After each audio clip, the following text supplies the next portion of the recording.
Welcome to another video. Today I'm completely soaked. It's the peak of the rainy season in Thailand. I've decided to come 2 hours away from Bangkok into the province of Chan Chuang Sao to look for some amazing habitats like this one behind me. But as soon as I got here, it started pouring down. Before it starts raining anymore, I'm gonna try to get down here and show you some amazing shots from this super clear stream in the middle of a rice field.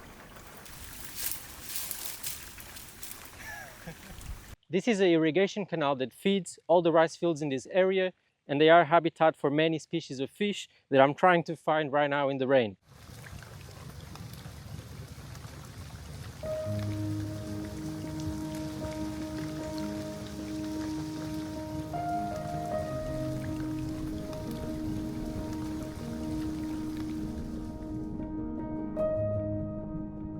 I'm not sure what to call this. Is it a river, an irrigation canal, or something else? Honestly, I'm not too sure. Whatever you want to call it, it cuts through endless rice fields, constantly feeding them with fresh water. This particular stretch is shaded by trees lining its edges, and the water here, unbelievably clear. I've never seen anything quite like it. Beneath the surface, a lush underwater world thrives. Aquatic plants are everywhere, but my favorite from this spot has to be the Blyxa. Its long flowing leaves resemble Vallisneria, a plant you might be familiar with.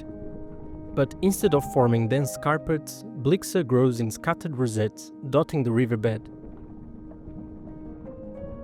Water lilies are also beginning to emerge from the sediment. I couldn't identify the species myself, so if you have any ideas, let me know in the comments. During Thailand's extremely hot dry season, this canal might completely dry out. But when the rains return, they bring life back with them. Fish swarm to the freshly flooded fields in incredible numbers. In this clear canal, I found red-tailed rasboras, dwarf ricefish, exclamation point rasboras, croaking gouramis, and climbing perch.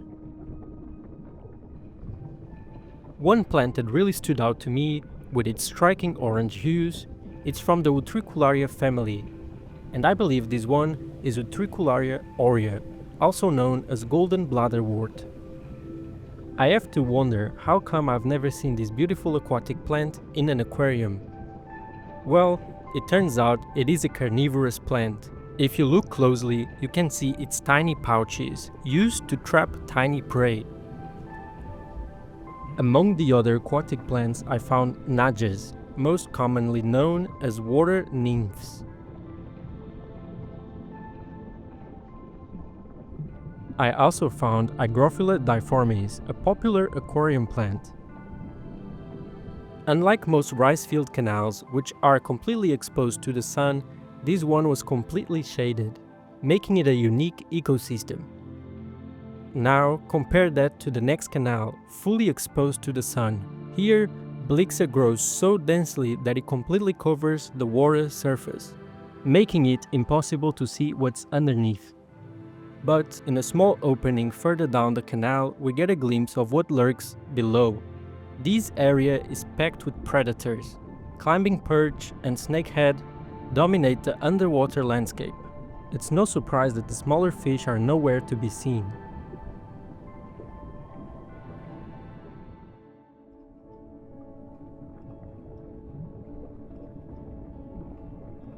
In another part of the field, the canal funnels through a concrete pipe, creating a fast-flowing stream, and the fish, they love it.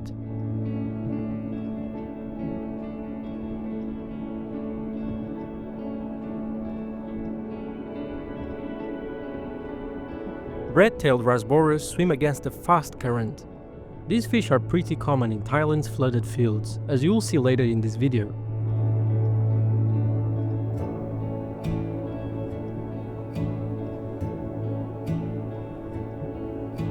Where the fast flow meets the dense grasses, fish gather in huge numbers.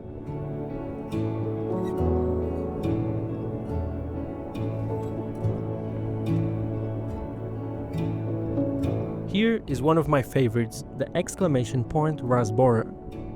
Usually I find them in small schools, but here there was hundreds of them.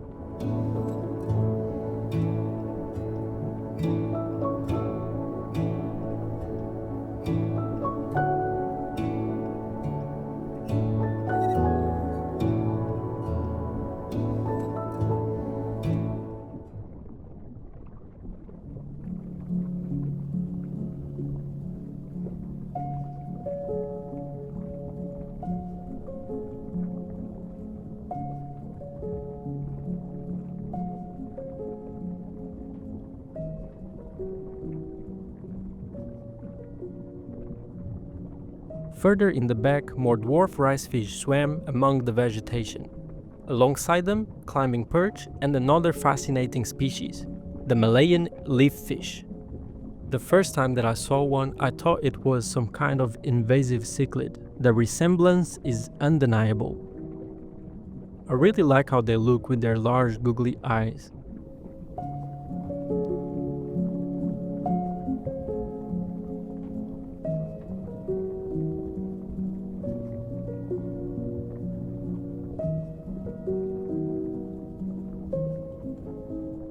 Now, perhaps the most common fish in Thailand, or at least the least camera shy, the Snakeskin Gourami.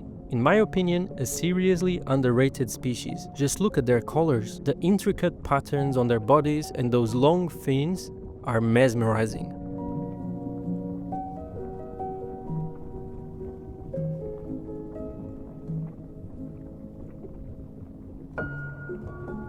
Hidden within the submerged grasses, you can find their cousins, a species that many in the aquarium hobby love, the sparkling gourami.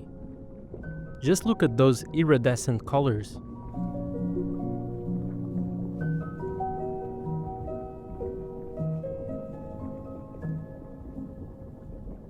But not even the dense grasses can keep them safe. Striped snakeheads are always lurking, always on the hunt.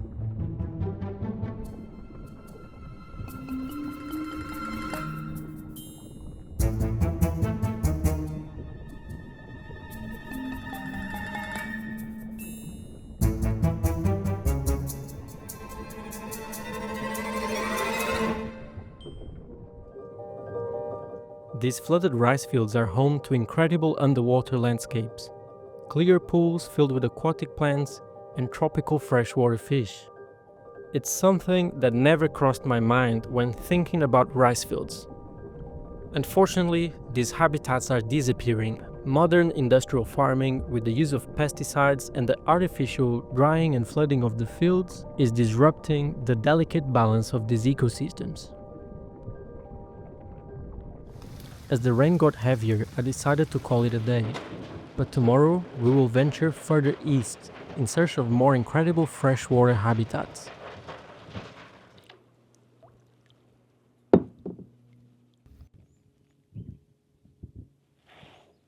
Welcome to day 2 of this adventure through the wetlands of central Thailand. Today, I'm in the middle of a huge wetland in Rayong province, and I actually just went for a snorkel. I came here to try to show you some of the fish. I know this place can have like crystal clear water sometimes, but today the water is very dark. So I'm gonna keep kayaking all the way back. I'm gonna get in the car and try to find a different spot. The water wasn't very clear, but I still managed to get a couple usable shots on the way back to the car. The plant you are seeing here is Cabomba caroliniana, which is actually invasive in Thailand.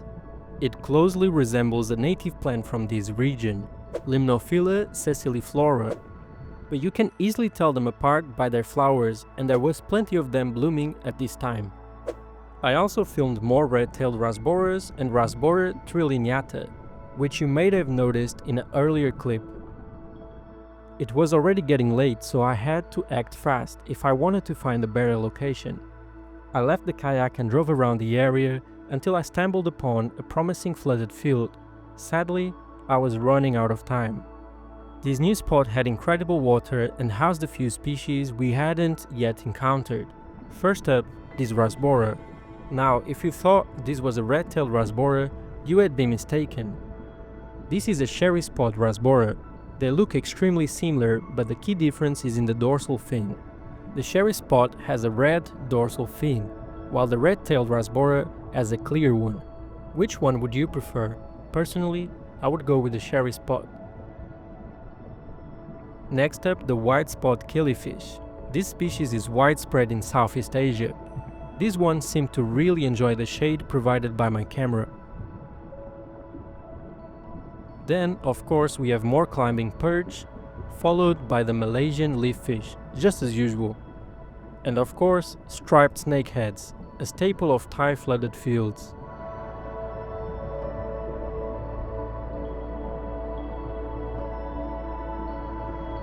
In terms of aquatic plants, this spot also had Blyxa, though it seemed to be a different species. This one had intense red coloration. The plant covering the substrate was Utricularia gibba, another type of Bladderwort, also carnivorous. As for the tall grassy plant with thin leaves resembling Heliocaris, I couldn't identify it. Do you have any idea? Let me know in the comments below. The larger Rasbora with the bold stripe is a side stripe Rasbora. This was my first time seeing one on this trip. Welcome to day 3 of this adventure through the wetlands of central Thailand, and this is the current situation. It's not looking good for us. Like I said, it's now the peak of the rainy season. It's August and the weather is just unpredictable. You never know what you're gonna get. So hopefully the source is gonna look clear, but with all this rain, I'm not positive it will.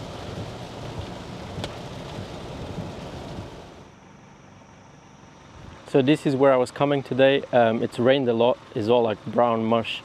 So I'm gonna try to find a different location, but I don't really have anything saved in this area, so I don't really know where else to go. I'll try to find like some clear source, but because it's raining so much, I don't think it will be possible, to be honest.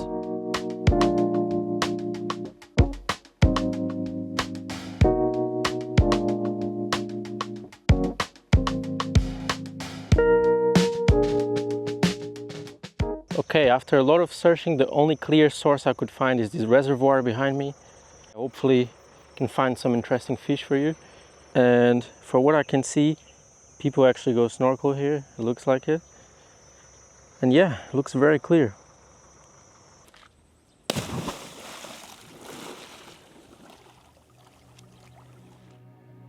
Now, this location may have been man-made, but nature has completely taken over. I just couldn't resist jumping in to snorkel, and the moment my face hit the water, it felt like entering another world. The clarity was unreal, and everything beneath the surface looked untouched. Almost like in an aquarium in the wild, schools of tiny fish swam between the submerged plants with sunlight piercing through the water, casting shimmering patterns on the plants below. At times, it was almost eerie, especially near the drop-off area where the water turned dark and mysterious. But floating among the fish in such a pristine environment was nothing short of incredible. It reminded me why I love doing this, documenting these hidden ecosystems and sharing their beauty with you. The water is crystal clear and the fish are plentiful, exactly what I was looking for. In the shallower areas, aquatic plants cover everything. Here I also found a Blyxa with a reddish tone, though these were much taller than the previous specimens. They might just be at a different growth stage, but my guess is that this is Blyxa echinosperma, which is actually edible and a staple in some local dishes. The most abundant fish here was probably the dwarf rice fish, also known as Dwarf Medaka. Their bodies are so transparent that it's easy to miss them.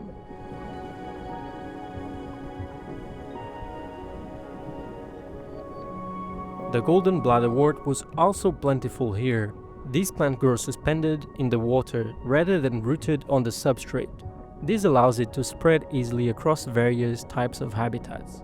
In this location, it formed dense floating mats. Its fine leaves trapped particles from the water, giving it this rusty appearance. Next, more exclamation point rasboras. Look how well they blend with the golden bladderwort. Now, a species that we haven't seen on this trip so far, the wrestling Halfbeak. This small cylinder fish is easily recognizable by its elongated lower jaw. They are surface-feeding fish, preying on a variety of small invertebrates, especially mosquito larvae and flying insects that have fallen onto the water's surface. Wrestling Halfbeaks are live bearers, meaning they give birth to free-swimming young rather than laying eggs. Now, a first on this channel, the Snakeskin Gourami. They were very shy and stayed hidden in the dense vegetation. It was my first time seeing one. Both red-tailed and cherry spot rasboras were present in this location, though in very small numbers. And of course, plenty of croaking gouramis, just like in any other location in Thailand. I also found sparkling gouramis, which are far less common and usually associated with pristine water conditions. And last but not least, the free spot gourami. I really like how you can see all the three species together in this frame. They are all labyrinth fish, meaning that they are able to gulp air directly from the water surface.